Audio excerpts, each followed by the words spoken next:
Ipinadala na ng Japanese government ang Izumo, ang pinakamalaking warship nito sa Pacific Ocean, upang umagapay sa US military vessel kasunod ng tensyon sa Korean Peninsula. Kahapon, umalis sa Yokosuka Base ang helicopter carrier Izumo na inatasan umano upang protektahan ang US vessel na magdadala ng supply sa US Naval Fleet, kabilang na ang USS Carl Vinson Carrier Strike Group. Una nang nagbabala ang North Korea na palulubugin nito ang Carl Vinson at ang isa pang US submarine. Ang USS Michigan na isang nuclear submarine ay nakadao ngayon sa South Korea.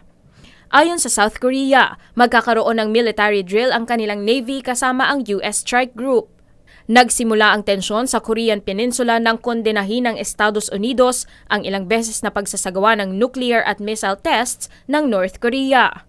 Samantala, ikinabahala naman ito ni Pangulong Rodrigo Duterte. Well, it is the concern of everybody, not only with us, but the ASEAN guys, the heads of state, also expressed their fear of an outbreak because of the threat of a nuclear warhead.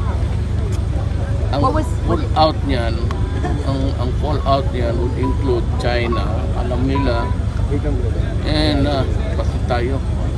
And the Philippines is within striking distance of their missiles. Una nang sinabi ng Pangulo na naniniwala siya na ang bansang China ang may kakayahan na makapigil ng tensyon sa Korean Peninsula. Mirasol Abugadil, UNTV News and Rescue, Philippines.